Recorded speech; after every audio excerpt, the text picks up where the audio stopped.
Hey everyone, this is Frank from Novo CPQ. Today I want to talk to you about something where I see a lot of questions from customers lately, and that is what is the right CPQ solution for them?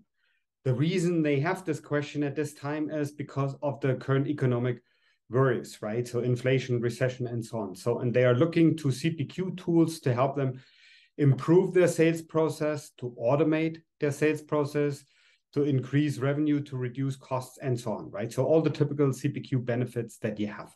And that's all nice and well. But now the challenge comes in to say, hey, there are well over 100 solutions available. Which one is the right for me? And that, I think, is where it becomes tricky. And I've seen this for many years now. So I want to give you 5 tips at hand that should help you to get a better list, a shorter list together with solutions that could fit your business use case and your business. So let's start. The first thing you should pay attention to is the industry specialization of the CPQ vendor that you're interested in. The reason I say that is that you have typically 3-4 different industries that the CPQ vendor is really good at. So that's where they may have grown up, that's where they have started, and they have different requirements. Just look at 2 examples. You have manufacturing, they could have typically pretty challenging requirements on the product configuration side. You may have other industries like software that are not that heavy on the product configuration side, but that have other requirements which are very common, like subscriptions and so on, right? So the first one is that you should pay attention to is definitely go to the website and check out what industries a vendor is specialized in. If it's more than 3 or 4, it would give at least me reason to pause and think about it, because it's rather unusual to have more.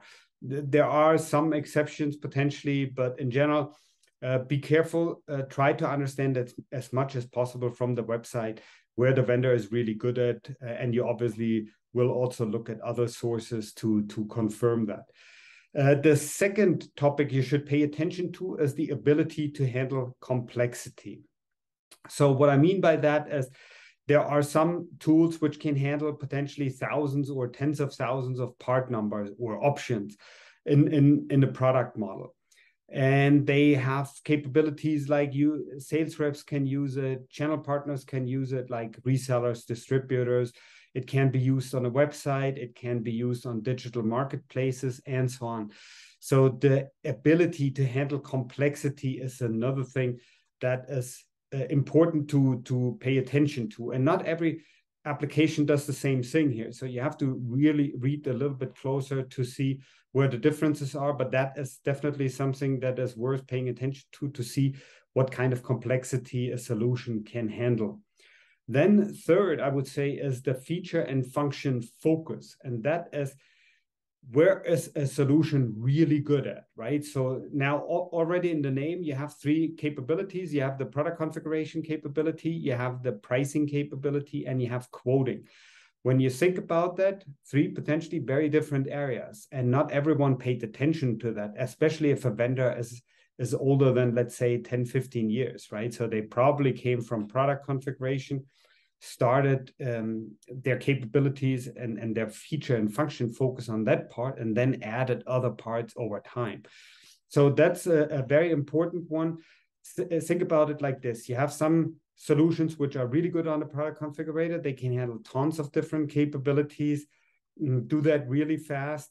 You have others who are really good in pricing, who offer pricing options that others don't even offer, right? Think about topics like price optimization and things like that. And then you have the quoting capability, neglected for a very long time, where you would say what you're actually sending to your customers and how you send it. This is very important, and there are very big differences in how you send it and what you learn as you do that, right? So this feature and function focus, there are very big differences over here. And you should pay attention to this in the beginning to see where this is going. Then fourth is off-the-shelf integration capabilities. That's pretty self-explanatory, because you have CPQ, which sits right in the middle between CRM, so the customer relationship management, and the ERP system, the enterprise relationship system. And so it has to integrate to both solutions, obviously, right? And it should do that off the shelf. This is another piece of information that you will get on most of the websites. And vendors will tell you that they integrate, for example, to Salesforce or to MS Dynamics or to NetSuite or to other solutions, right? If they do that natively or if they have a certified integration and so on. Important for most customers is that this is an off-the-shelf capability. So you're not doing this or the vendor is not doing that for the first time. They have done this before.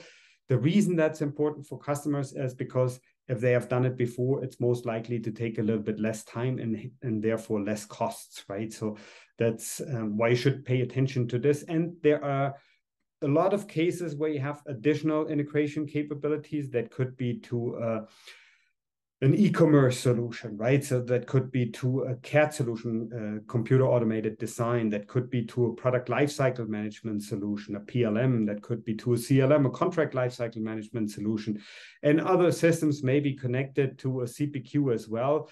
The more systems they have, the more important it is to see how a solution is integrated and to get a little bit more information to see how good that integration really is and if that's sufficient for your business requirements. So you should definitely pay attention to these integration capabilities.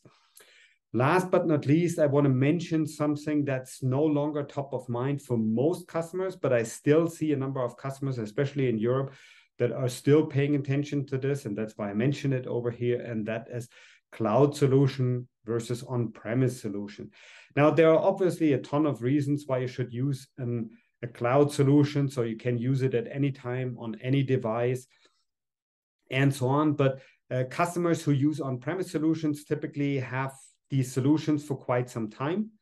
The solutions do just what they want them to do, and they do it potentially cheaper than they would do it with a subscription solution. So that is also something you have to keep in mind. Even for most customers, that's not really a question, because most of solutions they look at will be cloud solutions.